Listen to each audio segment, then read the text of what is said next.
गिरधरी लाल, जो एक माध्यमिक स्कूल के प्रिंसिपल थे, अब रिटायर हो चुके थे। उनके इकलौते बेटे तुषार की कुछ ही महीनों पहले शादी हुई थी और वो एक अच्छी जॉब भी कर रहा था। पिताजी, आपको बाजार से कुछ मंगवाना है तो बताइए, मैं शाम को ऑफिस से आते वक्त ले आऊंगा। नहीं बेटा, दवाइयाँ कल बहू ने ला दी है। बाकी एक दो नए पौधे गार्डन में लगाने थे, वो मैं खुद नर्सरी से ले आऊंगा। जी पिताजी। गिरधरी लाल की रिटायर्ड लाइफ अच्छी गुजर रही थी। किताबें पढ़ना, बागवानी करना, शाम को सैर सपाटे के लिए पहाड़ी पर जाना, दोस्तों से मिलना, पूरा दिन हंसते खेलते गुजर जाता। और अब उनकी खुशी और बढ़ने वाली थी। एक दिन तुषार और उसकी पत्नी उनके पास आए। पिताजी, हमें आशीर्वाद दीजिए। आशीर्वाद? किस बात के लिए बेटा? पिताजी, आप दादा बनने वाले हैं। ये खुशी की बात सुन के गिरधरी लाल फूले नहीं समाये। वाह, क्या बढ़िया खबर सुनाई है तुमने। आज तुम्हारी माँ जिंदा होती तो खुशी से पागल हो जाती। महीने बीत जाते हैं। गिरधरी लाल बड़े उत्साह से अपने आने वाले पोते का इंतजार कर रहे थे। अब तुषार की पत्नी का 7वां महीना चल रहा था। ये लो बहू, तुम्हारे लिए। ओह, बहुत सुंदर है। धन्यवाद पिताजी। बहू, खाना ठीक से खा रही हो ना? जी पिताजी, आपकी सारी सलाहें बहुत काम आ रही है। लेकिन आज तुषार की माँ जिंदा होती तो तुम्हें सिर पे बिठाती। तभी तुषार बाजार से सामान लेके घर आता है। सीमा, आज तुम सिर्फ आराम करो, मैं खाना बनाऊंगा। बिल्कुल ठीक तुषार, आज खाना हम दोनों मिलके बनाएंगे। बहू को आज छुट्टी। आप दोनों मुझे आलसी बना दोगे, फिर ये आने वाला छोटा मेहमान भी आलसी बनेगा। बाद में मुझे मत खरी खोटी सुनाना। तुषार और गिरधरी लाल पालक की सब्जी साफ करने बैठते हैं और सीमा आराम से सोफे पे बैठी है। अच्छा, मुझे अब ये बताओ, तुम अपने संतान की परवरिश कैसे करोगे? ये भी कोई पूछने की बात है पिताजी। बेशक हम उसे बड़े प्यार दुलार के साथ बड़ा करेंगे। हाँ, उसे जो चाहिए वो सब उसे देंगे। उसकी सारी इच्छाएं पूरी करेंगे। उसे किसी भी प्रकार की कठिनाइयों का सामना नहीं करने देंगे। बिल्कुल, उसे हर मुसीबत से दूर रखेंगे। उन दोनों की बातें सुन के गिरधरी लाल सोच में पड़ जाते हैं। हम ठीक कह रहे हैं ना पिताजी? इसका जवाब मैं तुम्हें कुछ दिनों बाद दूंगा। गिरधरी लाल की बात सुन के तुषार और सीमा उलझन में पड़ जाते हैं। अगले दिन गिरधरी लाल नर्सरी से गुलाब के 2 छोटे पौधे ले आते हैं और एक पौधा बेटे और बहू को दे देते हैं। बहू, तुषार, ये छोटा पौधा तुम्हें हमारे बगीचे में लगाना है। और ये दूसरा पौधा पिताजी? ये मैं खुद लगाऊंगा और आज से हम दोनों अपने अपने पौधों की निगरानी करेंगे। अब गिरधरी लाल अपने पौधे को बगीचे में लगा देते हैं और उसके पास ही तुषार और सीमा उनके पौधे को। दोनों अपने अपने पौधे की अच्छे से देखभाल कर रहे हैं, लेकिन तुषार और सीमा थोड़ी ज्यादा। पता नहीं पिताजी हमें क्या सीख देना चाहते हैं। मैं तो सोच सोच के थक गया। दिन बीतते जाते हैं। गिरधरी लाल अपने पौधे को सिर्फ आधा गिलास ही पानी देते थे और तुषार अपने पौधे को 2 गिलास पानी और हर हफ्ते खाद भी देता था। हमारा पौधा पिताजी के पौधे से ज्यादा हरा भरा लग रहा है ना? हाँ, और ज्यादा ऊंचा भी। सीमा और तुषार उनके पौधे का विकास देख के बहुत खुश थे, लेकिन गिरधरी लाल अपने पौधे को सिर्फ आधा गिलास ही पानी क्यों देते थे, ये बात उनकी उलझन बढ़ा रही थी। पिताजी, आप अपने पौधे को इतना कम पानी क्यों डाल रहे हो? मुझे लगता है इसीलिए उसका ठीक से विकास नहीं हो रहा। सही वक्त आने दो, मैं तुम्हारे सारे सवालों का जवाब दूंगा। एक दिन रात को अचानक तूफान आता है। जोर की हवाएं चलती है। सुबह जब तुषार और सीमा बाहर बगीचे में आते हैं, तब वो हैरान हो जाते हैं। ओह, ये क्या? हमारा हरा भरा पौधा बिल्कुल नष्ट हो गया है। सारी जड़ें मिट्टी से बाहर उखड़ आई है। ये कैसे मुमकिन है? बाप रे, इसका मतलब पिताजी के पौधे का तो भारी नुकसान हुआ होगा। तभी उनका ध्यान गिरधरी लाल के पौधे की ओर जाता है और वो चकित हो जाते हैं। इतने में गिरधरी लाल वहाँ पर आते हैं। पिताजी, ये तो अनहोनी हो गई। क्या हुआ बेटा?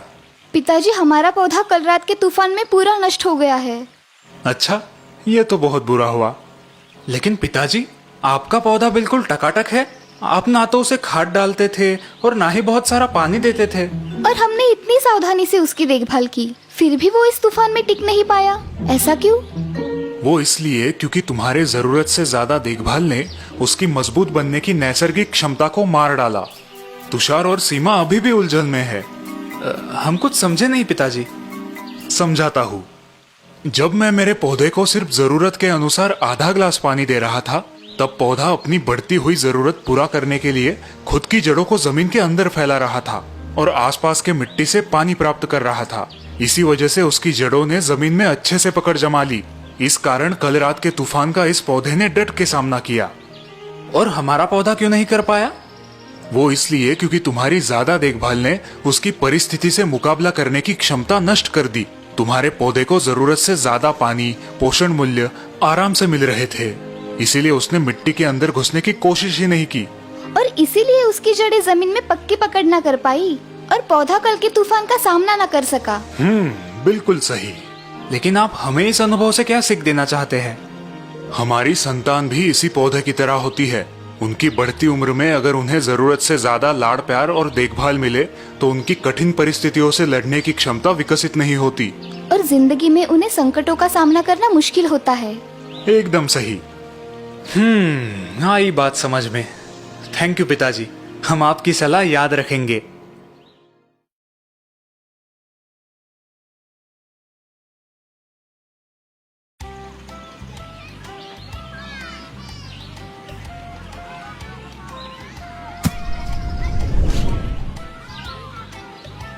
बाय विशाल, कल मिलते हैं। हाँ हाँ, बाय रवि, बाय परेश। रवि चल यार निकलते हैं, मुझे मेरी मॉम के लिए गिफ्ट लेना है। क्यों? आंटी का बर्थडे तो मार्च में होता है ना? अरे कल मदर्स डे है ना। ओह सॉरी, मैं तो भूल ही गया था। तो अपनी माँ से नाराज है ना?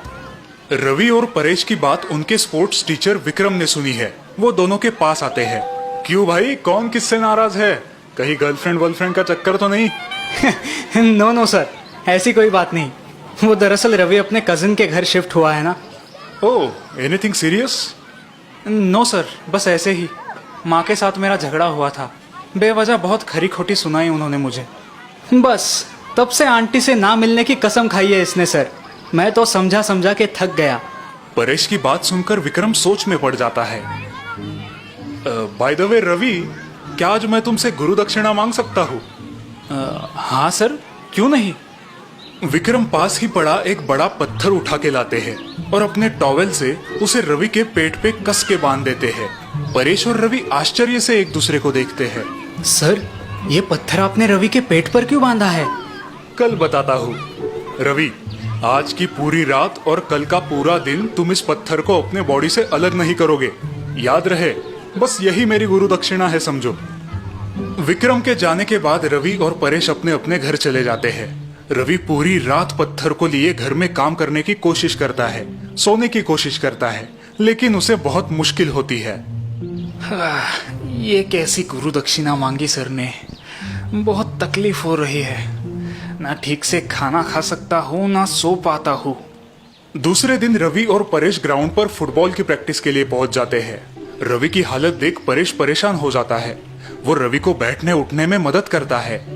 रवि, वो देखो सर आ रहे हैं। बस अब तुम्हें छुट्टी मिल जाएगी। होप सो यार। इस 3 किलो के पत्थर ने हालत खराब कर दी है मेरी। हेलो बॉयज, कैसे हो रवि? बिल्कुल ठीक नहीं सर। क्या अब मैं इस पत्थर को निकाल दूं? नहीं, अभी मेरी गुरु दक्षिणा पूरी नहीं हुई है। एक काम करो, इस ग्राउंड के 3 राउंड लगाओ। रवि बड़ी कठिनाई से ग्राउंड के चक्कर लगाने लगता है, लेकिन दूसरा राउंड शुरू होते ही चक्कर आके नीचे गिर जाता है। रवि, पानी पी लो।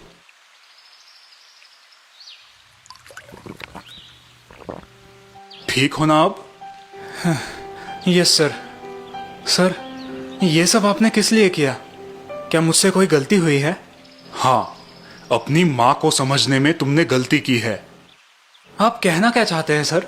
रवि, तुम एक दिन के लिए ये 3 किलो पत्थर के साथ नहीं जी पाए, तो जरा सोचो, हमारी माएं हमें 9 महीने तक अपने पेट में कैसे संभालती है, कितनी परेशानी से गुजरती है। I am sorry sir. आप सही कह रहे हैं सर। इसीलिए माँ को भगवान का रूप मानते हैं। बिल्कुल ठीक कहा तुमने परेश। और इस प्रकार अपनी गलती का एहसास होकर रवि अपनी माँ से मिलने घर लौट जाता है।